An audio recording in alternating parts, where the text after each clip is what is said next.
महादेव की लिंग पूजा। दक्ष यज्ञ में सती के देह त्याग करने के बाद महादेव पागलों की तरह सर्वत्र घूमने लगे। एक समय वह नगन सन्यासी के वेश में दारूवन में प्रवेश कर गए। ऋषियों के आश्रम के पास से गुजरे। उस समय मुनि ऋषि कोई भी आश्रम में नहीं थे। ऋषि पत्नियां शिव को इस रूप में देखकर आपस में कहने लगी, यह कौन अवैधुत दर्शन वाले सन्यासी भिक्षुक रूप में जहाँ आए हैं, इन्हें भिक्षा देनी चाहिए। तब उन्होंने उत्तम घोड़े आदि उनके उद्देश्य से दान किए।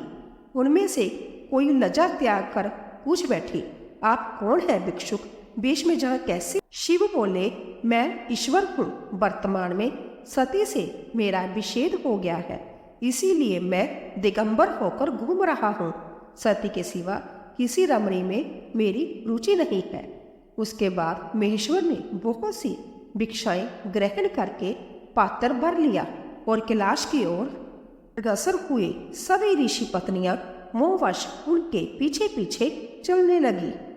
पति पुत्र और गृह कार्य का उधर मुनि ऋषि जब अपने अपने आश्रम में लौटे तो उन्होंने देखा उनकी पत्नियां आश्रम में नहीं है। चारों ओर खोज करने पर पता चला कि वह सब शिव के पीछे चली गई है। यह देखकर ऋषि अत्यंत क्रोधित हुए। उन्होंने शाप दिया, तुम देवाधिदेव महादेव होकर हमारी पत्नियों को हरण कर ले गए, तुम पुलोन हो जाओ। मुनियों को शाप देते ही शिव का लिंग धरती पर गिर पड़ा। फिर वह लिंग बढ़ने लगा। थोड़े ही समय में उसने सप्त पताल, समस्त पृथ्वी और अंतरिक्ष के सभी स्थानों को व्याप्त कर लिया। तब जगत का सब कुछ उसी लिंग में विलीन होने लगा। तब मुनि ऋषियों ने उसका नाम लिंग रखा। ब्रह्मा, विष्णु, इंद्र, बाजू, अग्नि, लोकपाल सभी उस बढ़ते हुए लिंग को देखकर चकित हुए। वे बसीमत होकर सोचने लगे, इस लिंग का विस्तार कितना है, इसका अंत कहाँ है?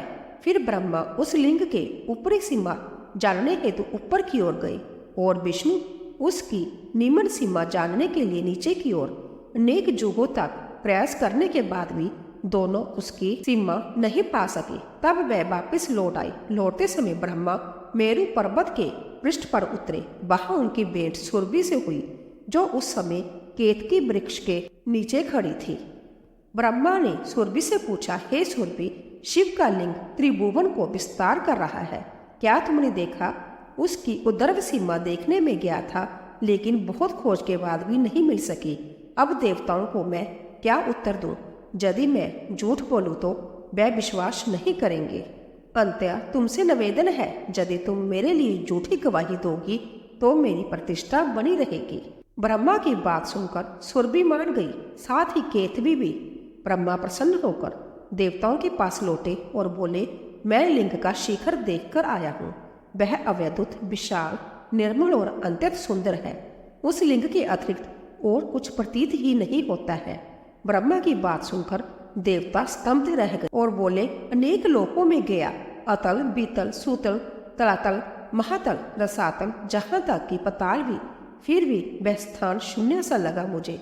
लेकिन उस लिंग का मूल, मध्य या अंत कुछ भी नहीं मिला। अब मैं समझ गया हूँ कि महादेव ही लिंग रूप है, वही इस जगत को धारण करते हैं। उन्हीं की कृपा से देवता और ऋषियों की सृष्टि है। विष्णु के मुख से लिंग का ऐसा वर्णन सुनकर देवताओं ने उन्हीं के कथन को सत्य माना। तब विष्णु ने मुस्कुराते हुए ब्रह्मा से पूछा, हे ब्रह्मा, यदि आपने लिंग का शीर्ष देखा है तो क्या इसका कोई सच्चा साक्षी मिलेगा? विष्णु के प्रश्न पर ब्रह्मा ने जल्दबाजी में कहा, इसका साक्षी मेरे पास है, सुरभि और केतकी। देवताओं ने सच जानने के लिए सुरभि और केतकी को बुलाया। उन्होंने झूठी गवाही देते हुए कहा कि ब्रह्मा ने लिंग का शीर्ष देखा है और केतकी के फूल से उसकी पूजा भी की थी। तभी वहां आकाशवाणी हुई, हे देवगण, सुरभि और केतकी ने जो कहा वह सब असत्य है। ब्रह्मा ने कभी भी लिंग का शीर्ष नहीं देखा। इस लिंग का ना आकाशवाणी सुनकर देवताओं ने सुरभि को शाप दिया, हे सुरभि, तुमने जिस मुख से झूठ बोला वह मुख सदा अपवित्र रहेगा। और हे केतकी, तुम्हारा फूल सुगंधमय होते हुए भी आज से तुम्हारे द्वारा शिव की पूजा नहीं होगी। फिर वह आकाशवाणी ब्रह्मा से बोली, हे ब्रह्मादेव, तुमने किस हेतु झूठ बोला? इस अपराध के कारण तुम्हारी कोई पूजा नहीं करेगा। देवताओं ने आकाशवाणी सुनकर समझा कि संभव शिव ने ही यह शाप दिया है। तब उन्होंने शिव की स्तुति की और भक्ति भाव से लिंग की पूजा की।